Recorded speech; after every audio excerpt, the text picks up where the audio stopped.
할렐루야. 사랑하는 대강의 가족 여러분, 오늘 하루도 하나님의 말씀과 동행하는 삶이 되길 소망합니다. 오늘 함께 나눌 하나님의 말씀은 마가복음 1장 32절에서 34절 말씀입니다. 저물어 해질 때에 모든 병자와 귀신 들린 자를 예수께 데려오니 온 동네가 그 문 앞에 모였더라. 예수께서 각종 병이 든 많은 사람을 고치시며 많은 귀신을 내쫓으시되 귀신이 자기를 알므로 그 말하는 것을 허락하지 아니하시니라. 아멘. 출애굽기 15장에 보면 하나님은 자신을 치료하는 여호와라고 말씀하셨습니다. 너희가 너희 하나님 나 여호와의 말을 들어 순종하고 내가 보기에 의를 행하며 내 계명에 귀를 기울이며 내 모든 규례를 지키면 내가 애굽 사람에게 내린 모든 질병 중 하나도 너희에게 내리지 아니하리니 나는 너희를 치료하는 여호와임이라. 아담이 에덴에서 쫓겨난 이후로 아담 안에 있는 사람들은 그 누구도 질병에서 자유로울 수가 없었습니다.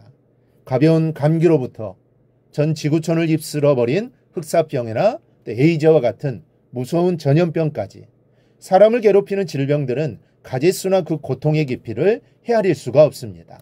하나님을 떠나 영원히 병든 인간은 육체도 온전할 수 없었던 겁니다. 여러분, 인생을 살아가면서 한 번도 병에 걸려보지 않은 사람은 없습니다. 누구나 질병을 안고 살아갑니다. 괴로운 줄 알면서도 내 마음대로 그 고통을 떨쳐버릴 수 없는 것이 인간입니다.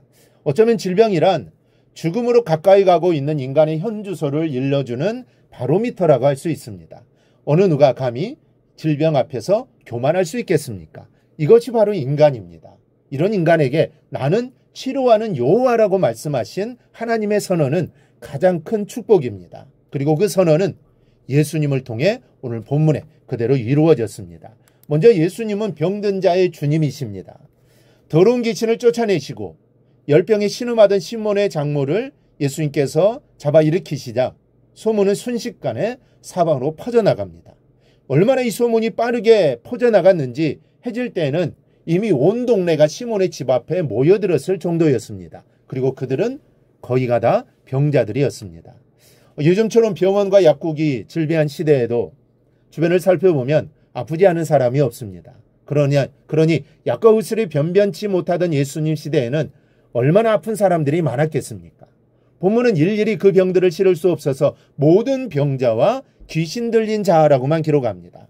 아마도 별의별 환자들이 다 예수님 앞으로 몰려들었을 겁니다. 예수님께서는 그렇게 문 앞을 메우도록 모인 환자들을 하나하나 치료해 주시고 귀신 들린 사람들을 온전하게 해주셨습니다. 이런 예수님의 모습은 예수님께 이 땅에 오신 목적 중 하나가 병자들을 고쳐주시는 것이었다라는 것을 알게 합니다. 이 복음서를 보면 예수님의 사역 중에 많은 부분이 병을 고치신 일들과 함께 이루어졌다라는 것을 알게 됩니다. 따라서 예수님의 일생 중 병 고치는 사역은 중요하고 주된 사명 중에 하나였다는 뜻입니다. 병든 사람이 건강해지는 것은 하나님의 뜻입니다.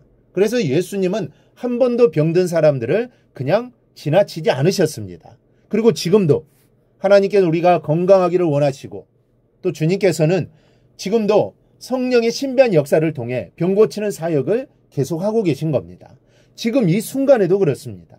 말씀을 통해 기도를 통해 찬양을 통해 하나님은 역사하십니다. 우리의 연약한 부분을 어루만지시고 고쳐주십니다. 그 하나님의 역사를 늘 경험하며 살아가기를 바랍니다.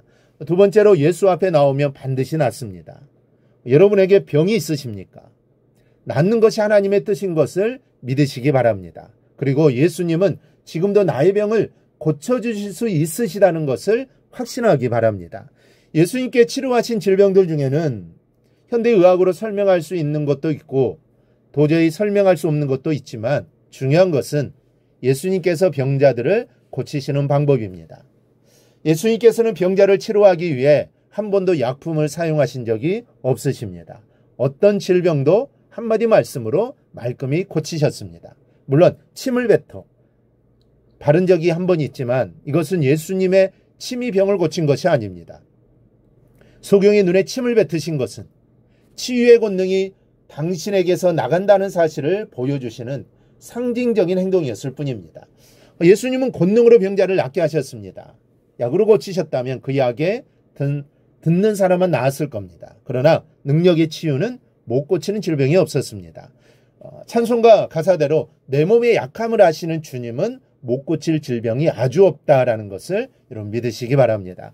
끝으로 건강을 얻는 비결은 사랑입니다. 하나님은 왜 우리의 질병을 고쳐주시기를 원하시는 겁니까? 우리를 사랑하시기 때문입니다. 다른 이유가 없습니다. 우리를 불쌍히 여기시기 때문입니다. 우리를 사랑하시는 하나님을 안다면 우리 역시 건강을 구하는 목적이 사랑이어야 합니다. 하나님을 사랑하기 위해 건강을 구해야 합니다. 하나님의 사랑으로 사람들을 사랑하기 위해 병 낫기를 소망해야 하는 겁니다. 여러분, 모든 욕심을 버린 사랑이 이유가 되고 그 사랑을 위해 내 전부를 드리고자 할 때 하나님은 우리의 소원대로 건강의 축복을 반드시 주실 겁니다. 치유하시는 하나님의 고쳐주시는 이 축복이 여러분과 함께 하기를 주님의 이름으로 축원합니다. 오늘 묵상한 말씀을 굳게 잡고 삶으로 실천하며 살아내는 대강의 모든 성도들이 되기를 축복합니다.